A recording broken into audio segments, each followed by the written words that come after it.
তো আমরা অনেক কিছুর মূলটাকে নষ্ট করে ফেলেছি। আল্লাহর কোরআন নাজিল হয়েছে কেন?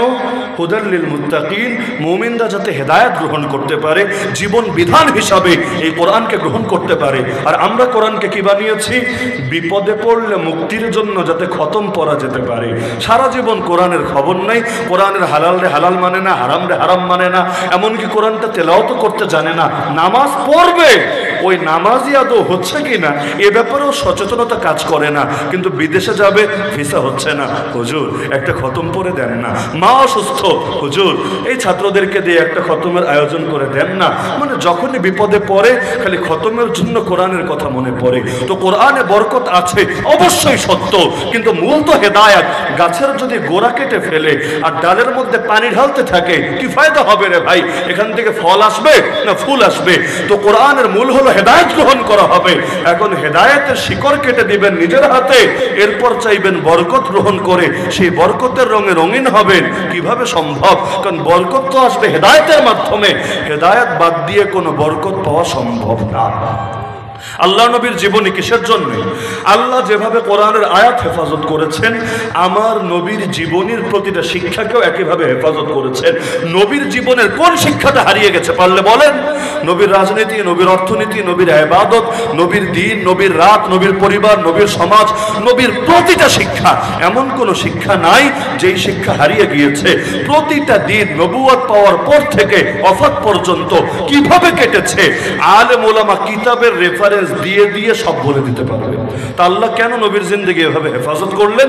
কারণ কিয়ামতের একদিন আগে যে মানুষ আসবে সেও যাতে বলতে না পারে, আল্লাহ কালেমা পড়লাম তোমার নবীর নামে, সূরা আহজাবের 19 নম্বর আয়াতে বলেও দিলা যে আমাদের জন্য তোমার নবী তোমার রাসূলের মধ্যেই উত্তম আদর্শ রয়েছে, কিন্তু নবীকে তো দেখি নাই, নবীর জীবন তো আমরা পাই নাই, তাহলে নবীকে মানব কিভাবে?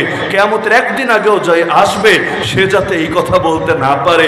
এজন্য নবীর সাহাবীদের সামনে নবীর জীবনী যেমন স্পষ্ট ছিল, কিয়ামত পর্যন্ত উলামায়ে উম্মতের সামনে নবীর জিন্দেগি একইভাবে স্পষ্ট থাকবে ইনশাআল্লাহ। তাহলে এখন নবীর গোটা জীবনী স্পষ্ট, কিন্তু নবীর জীবনের খবর নাই। আপনি খালি নবীর নামকে বরকতের মাধ্যম বানিয়েছেন, যে নবীর নাম নিলে জিলাপি পাওয়া যাবে, নবীর নাম নিলে তবারক পাওয়া যাবে। আরে জিলাপি খান, জিলাপি আমারও ভালো লাগে, আমাদেরকে দিয়েও খান, সমস্যার কিছু না। লেকিন অবস্থা যদি এমন হয় এমনি দুরূদ শরীফ পড়তে বললে লোক খুঁজে পাওয়া যাবে না, আর ঠোঙ্গা একটা মসজিদের কোনায় আনলে আর বলা লাগবে না বসেন বসেন বসেন মুরব্বী মুরব্বী বসেন, একটু পরে এই ঠোঙ্গা থেকে যা আছে বিতরণ করা হবে, কিচ্ছু বলা লাগবে না, এমনি সবাই বসে থাকবে। তাহলে মহাব্বত কি আসলে দুরুদের, না মহাব্বত আসলে জিলাপির? অবশ্যই সন্দেহের বিষয়। না হলে বাংলাদেশে যেটাকে বলে মিলাদ পড়া, মিলাদ পড়া বলতে অনেক এলাকায় বসে দুরূদ পড়বে, কোরআনের কয়েকটা সূরা পড়বে, দোয়া পড়বে, ভালো কথা। তাহলে এর সাথে জিলাপির কি সম্পর্ক? এর সাথে হালুয়ার কি সম্পর্ক? যখন বলা হবে সবাই দুরূদ পড়বা, মহব্বতের খাতিরে সবাই বসে যাবে, এটাই তো হওয়া দরকার ছিল। লেকিন প্যাকেট না এনে নিয়মিত আয়োজন করেন, কত বড় হুজুর দিয়ে করাবেন? প্যাকেট ট্যাকেট নাই, হাতে কিছু দিবেন না, আবার কলাপাতার মধ্যে সিন্নিও না, কোনো কিছু না, কিন্তু শুধু দুরূদ শরীফ পড়ার জন্য বসাবেন। এরপর আপনি প্র্যাকটিস করান, খাড়ায়া দুরূদ পড়ো, বৈশা দুরূদ পড়ো, শুয়া দুরূদ পড়ো, দেখবেন কোনো কামেই লোক পাবেন না।